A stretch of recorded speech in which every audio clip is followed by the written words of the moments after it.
शाहरुख खान के लेवल का फेम चाहिए। हाँ उर्फी, मुझे भी तृप्ति दिमरी का नंबर चाहिए। इंडिया में रेप और मोलेस्टेशन के अगेंस्ट स्ट्रिक्ट लॉस चाहिए। हाइट छोटी, थाइज मोटी और गोल रोटी वाली एक मनपसंद औरत चाहिए। पर मेरी जिंदगी से ये सब और शाहरुख खान के लेवल का फेम तुमसे उतना ही दूर है जितना वड़ा पाव गर्ल की बातों में लॉजिक। हाँ तो भी देश में कोरोना की 8वीं लहर लेके आ रही है हमारी प्यारी फैशन इन्फ्लुएंसर, पैप्स की दुनिया की चंकी पांडे उफ मुर्गी जावेद। कुत्ते बिल्ली की पॉटी लगा लो and that will make you young. I will put dog's shit on my face. आप में से जितने लोग नहीं जानते, मैं बता दूं कि उर्फी का नया शो आया Amazon प्राइम पे, फॉलो कर लो यार। नहीं, गलती से फॉलो मत कर लेना भाई, शो का नाम है फॉलो कर लो यार। मतलब मेकर्स ने भी इतनी सी मेहनत नहीं लगाई भाई शो का नाम डिसाइड करने में। उर्फी जो सुबह से शाम तक अपने आसपास के लोगों को बोलते रहती है कि फॉलो कर लो, वही शो का नाम रख दिया। मतलब इस लेवल का डेस्परेशन तो मैंने उर्फी के अंदर तब देखा था जब किसी बंदे ने उर्फी को जाकर सलवार सूट गिफ्ट करते हुए बोला था कि ये पहन लो बहन जी। वो फ्रस्ट्रेशन होता है। देखो मोटा मोटा बात ये है कि मुझे इस शो को इसलिए देखना पड़ा ताकि मैं तुम्हारे लिए वीडियो बना पाऊं, otherwise I am not interested at all. इतना नहीं, जब मैंने सामने से उर्फी को अप्रोच किया ये बोलते हुए कि आप अपना शो एक बार जरूर देखिए, तो उन्होंने कहा I am not interested at all. मैं चाहती हूँ कि लोग मुझे एक नजरिए से देखें और वो नजरिए में सिर्फ और सिर्फ इज्जत होनी चाहिए। वाह, इज्जत। अतरंगी से कपड़े पहनकर सड़क के चौराहे पे खड़े होकर पैप से अटेंशन मांगने पर अब उर्फी मैडम को इज्जत की खुजली है। और देखो मैं ऐसा कहता हूँ कि इज्जत सबकी होनी चाहिए, ठीक है, कपड़े जो भी हो जैसे भी हो, वी टू जज। पर उर्फी दीदी आपको कैसे बताया जाए कि आप कूड़े के ढेर में क्रोसॉन ढूंढ रहे हो, क्रोसॉन लजानिया पास्ता ढूंढ रहे हो। इज्जत आपको फेमस होने से पहले मिल रही थी और मिल जाती है हर किसी को। बंदा अगर ठीक ठाक काम कर ले, अच्छे लोगों से बातचीत कर ले, थोड़ा बहुत पैसे कमा ले, थोड़ी बहुत जिम्मेदारी उठा ले तो इज्जत मिलती है। पर बाकी इज्जत कमानी पड़ती है, खासकर ऐसे पब्लिक फिगर। आप बता दो कि आपने लास्ट ऐसा कौन सा काम किया कि इज्जत आपको मिले सब दुनिया से। और पहली बात तो इतना इज्जत को लेकर अगर आप कॉन्शियस हो तो आपको पब्लिक प्लेटफॉर्म के ऊपर आना ही नहीं चाहिए था। और अगर आ गए हो तो कम से कम कुछ ऐसा काम तो कर लो इज्जत वाला। उर्फी की लाइफ की सबसे बड़ी अचीवमेंट है औरी के साथ स्क्रीन शेयर करना। The most successful business started by a woman ever. क्या business? Sex toys. हंसी आ गई, पेट दर्द हो गया भाई बहुत हंस के। कसम से अंकल की यह बात सुन के मेरे शरीर के हर छेद से पानी निकल गया हंस के। क्या business? Sex toys. ये राजा जी जिस तरीके की बातें कर रहे हैं उर्फी के साथ, लगता है बहुत जल्द उर्फी को अपने बिजनेस के लिए अच्छा खासा फंड और उससे कुछ मिलता जुलता साथ में मिलने वाला है। श्रीखंड की बात कर रहा हूँ कमीनो, मिठाई होती है। Sex toys. चलो भाई आगे चलो। अब देखो पहले एपिसोड के अंदर तो उर्फी जी खुद ही सामने से बता देती हैं कि उनका करियर चल किस तरीके से रहा है, कैसे वो पैप्स को बुलाती हैं, पैप्स आते हैं, कैप्चर करते हैं उन्हें और जिस तरीके से उनकी दाल रोटी चल रही है। इसके बाद उर्फी जावेद के पास एक ब्रांड प्रमोशन आता है जहां पर उसकी टीम उसे ये आइडिया देती है। उनका आइडिया था कि मैं गीले नूडल से आउटफिट बनाऊं और जाके स्टेडियम के बाहर खड़ी हो जाऊं। तुम लोग बोलने से पहले सोचते हो या बस ऐसे ही बोल देते हो मुंह में जो आया? उर्फी जी सही बताओ तो जिस तरीके के क्रिएटिव कॉस्ट्यूम्स आपने अब तक पहने हैं ये तो बहुत ही डिसेंट सा है। जो पंखे बेचारे सीलिंग पे लगने चाहिए थे उसे आप पता नहीं अपने शरीर पे कहाँ लगा के घूम रही हैं। तो गीले गीले नूडल्स पहन के घूमने में क्या दिक्कत? महीने के 5 दिन उन नूडल्स के ऊपर शेजवान चटनी अपने आप ऐड होती रहेगी और आप और आपके स्टाफ का सारा खाने पीने की प्रॉब्लम भी सॉल्व हो जाएगी। कहीं बाहर से ऑर्डर करने का खर्चा ही खत्म। और एक सेकंड दीदी, इस आइडिया को लेकर टीम को ब्लेम करने का क्या लॉजिक बनता है? आपसे मिलने से पहले आपकी टीम अच्छा खासा HCL में सॉफ्टवेयर इंजीनियर का काम कर रही थी। वो तो आपकी संगत का असर है कि आपकी टीम को अजीबोगरीब आइडिया सोचने पड़ रहे हैं। कभी कैची की फ्रॉक बना लो, कभी मोमोज का नेकलेस बना लो और कुछ नहीं तो अपने आगे पीछे AC पंखे कूलर लगा दो। मैं नॉर्मल आउटफिट बनाती हूँ, एक सेकंड। हैं? मैंने कुछ गलत सुना क्या? एक सेकंड दोबारा चलाता हूँ। मैं नॉर्मल आउटफिट बनाती हूँ, एक सेकंड। Normal outfit? उर्फी की डिक्शनरी में ये नया वर्ड कब आया? हम उसके ऊपर स्टिकर्स चिपकाएंगे। ये स्टिकर है। ब्रांड ने ये भी भेजा है और ये आपके हेयर में आ जाएगा, राइट?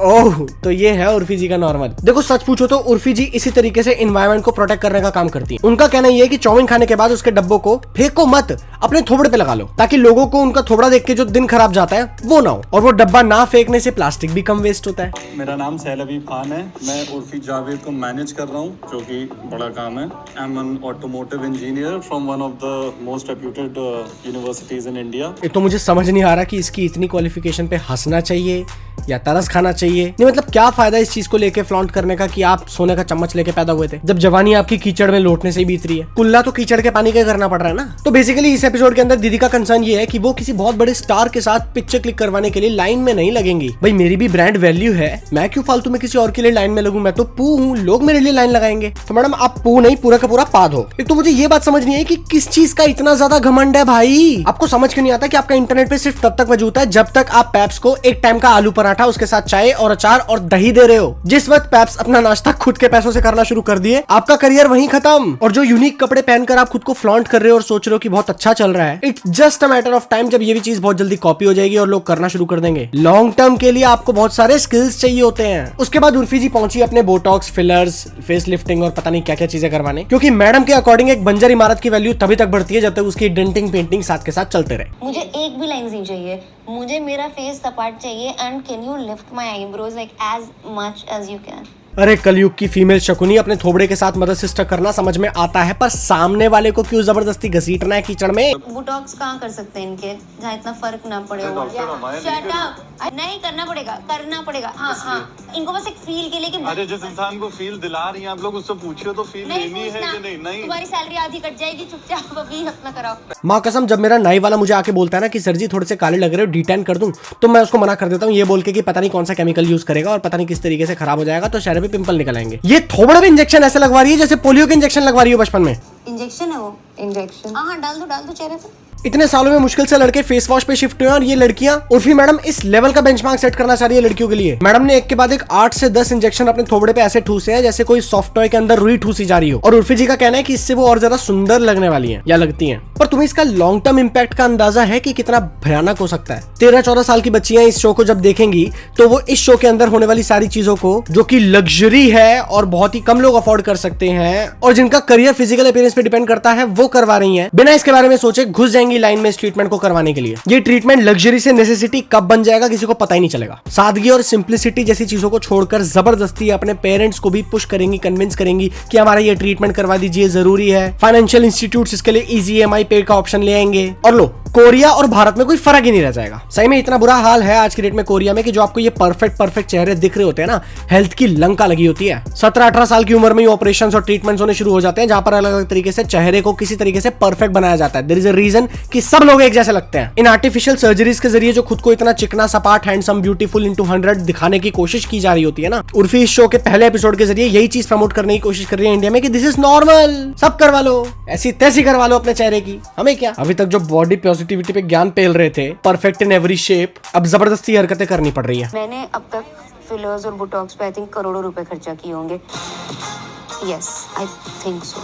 देख उर्फी, अगर ऐसी बात है तो तुझे इस चीज को फ्लॉन्ट करने की जरूरत नहीं है, क्योंकि चाहे फाइनेंशियल टर्म्स में बात की जाए, चाहे फिजिकल अपीयरेंस की टर्म में बात की जाए, चाहे हेल्थ की टर्म में बात की जाए, तीनों एरियाज में एक साथ हग आया आपने ये स्टेप लेके। इससे अच्छा अंकुर वारिको की बात सुन के इन करोड़ों रुपए को अगर SIP में इन्वेस्ट कर देती तो आज लखपति बन गई होती। 3 ही साल के अंदर आप 2 से 3 करोड़ तक चले गए।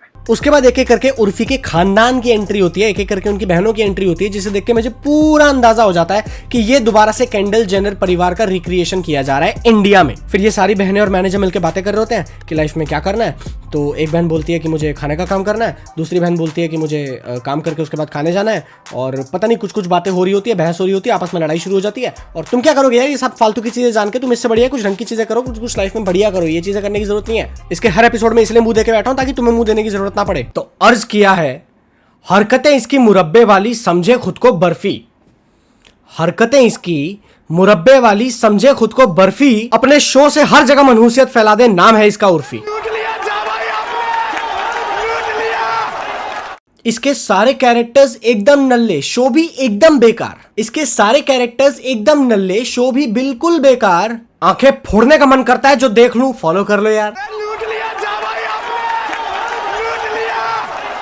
खैर इस सीरीज के और भी बहुत सारे एपिसोड्स आए हुए हैं, तो अगर तुम्हारा देखने का मन है, जानने का मन है, वैसे तो पता नहीं क्यों ही घुसना चाह रहे हो, पर अगर सही में देखना चाह रहे हो और ऐसी वीडियोस और देखना चाहते हो तो फटाफट से चैनल को सब्सक्राइब कर लेना। पार्ट 2 में ले आऊंगा। एक साथ नहीं देख पाया मैं सारे एपिसोड्स, क्योंकि उसके बाद मेरे को ड्रिप चलानी पड़ गई थी, मेरे शरीर में खून की कमी हो गई थी और मेरा हार्ट ने पंप करना बंद कर दिया था ब्लड को। अगले एपिसोड में पता नहीं क्या होगा। तब तक के लिए फटाफट से चैनल को सब्सक्राइब कर लो और वीडियो को लाइक कर लो और कमेंट करके ये बताना कि तुम्हें कैसा लगा ये पहला रोस्ट।